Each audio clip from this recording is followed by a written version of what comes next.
Assalamualaikum warahmatullahi wabarakatuh. Perkenalkan, nama saya Ihsan Hanif Firdaus. Hari ini, saya akan mencoba menjelaskan tentang pemikiran filosofis Ki Hajar Dewantara dalam dunia pendidikan, di mana pendidikan yang berpihak pada peserta didik. Lahir dengan nama asli Raden Mas Suwardi Surjaningrat, Ki Hajar Dewantara terlahir dari keluarga Keraton Yogyakarta sebagai golongan ningrat. Selain menjadi aktivis pergerakan kemerdekaan Indonesia, ia juga seorang kolumnis, politisi, dan pelopor pendidikan bagi kaum pribumi Indonesia dari zaman penjajahan Belanda. Ia adalah pendiri perguruan taman siswa, suatu lembaga pendidikan yang memberikan kesempatan bagi para pribumi untuk bisa memperoleh hak pendidikan seperti halnya para priai maupun para Belanda. Sebagai tokoh pendidikan, Ki Hajar Dewantara juga menciptakan trilogi yang menjadi tiga hal ampuh dalam pelaksanaan pendidikan itu sendiri. Trilogi tersebut ialah Ing Ngarso Sung Tulodo, Ing Madya Mangun Karso, Tuturi Handayani. Ing Ngarso Sung Tulodo artinya yang di depan memberi teladan. Dalam hal ini, peranan guru sangat besar dalam memberi teladan kepada para peserta didiknya, karena apa yang dilakukan guru akan ditiru oleh para peserta didiknya. Oleh karenanya, teladan guru harus senantiasa ditunjukkan kapan saja dan di mana saja. Kemudian, Ing Madya Mangun Karso artinya yang di tengah membangun keinginan. Dalam hal ini, pemberian motivasi dan memposisikan dirinya sebagai seorang guru sehingga dapat menjadi teman dan juga tempat peserta didiknya dalam mengembangkan bakat dan minat sesuai yang dikehendaki. Dan yang terakhir adalah Tuturi Handayani, yang artinya dari belakang memberi dorongan. Hal ini berarti guru harus selalu mendorong peserta didiknya dalam mengembangkan bakat dan minat sesuai dengan yang dikehendaki. Implementasi trilogi pendidikan Ki Hajar Dewantara apabila dilakukan dengan sebaik-baiknya tentu akan berdampak baik pula. Hal yang tidak kalah penting adalah menuntun anak mencapai kodrat.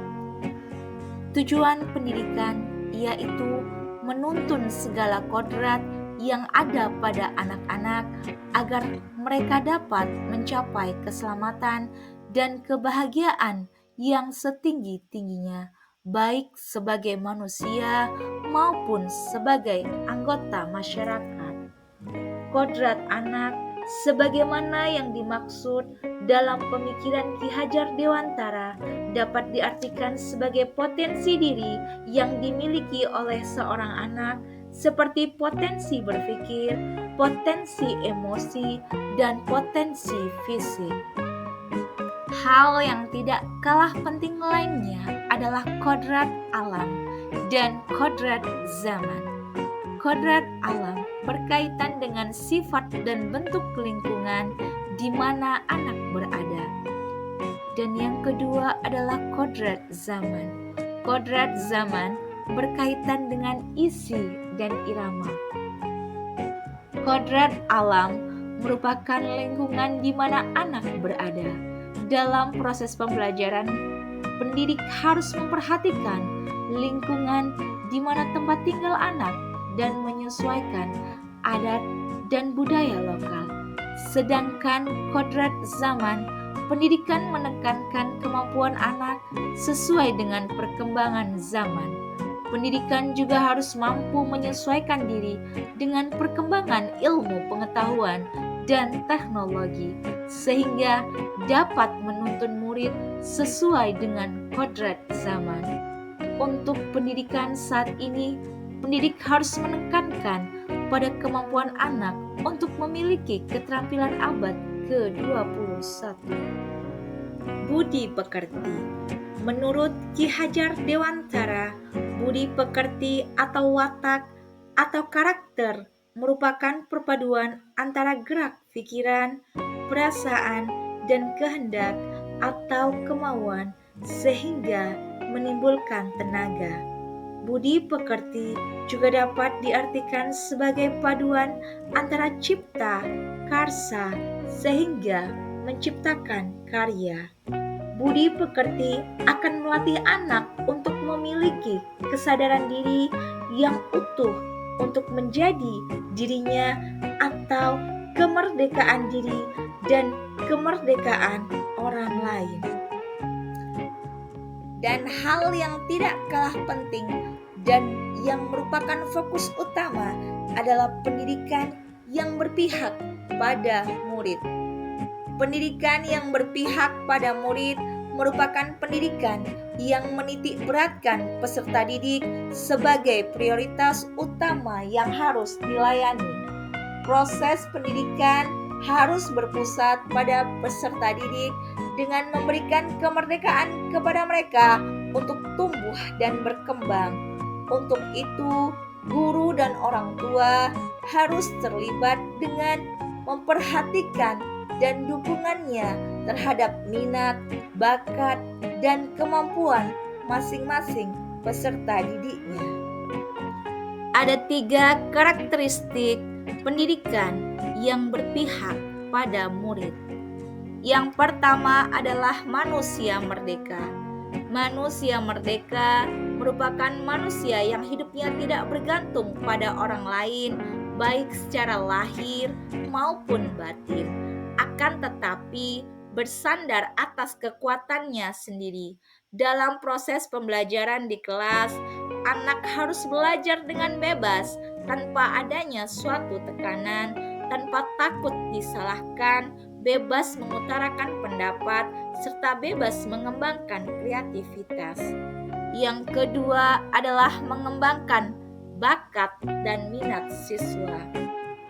Bakat adalah kemampuan bawaan dari lahir, sedangkan minat terbentuk selama proses tumbuh kembang anak. Dalam proses pembelajaran, guru melakukan asesmen diagnostik untuk dapat lebih mengenal karakteristik anak dan mengembangkan potensi berdasarkan bakat dan minat anak. Dan yang ketiga adalah kodrat anak. Pendidikan anak sejatinya menuntut anak supaya dapat mencapai kodratnya sesuai alam dan zamannya.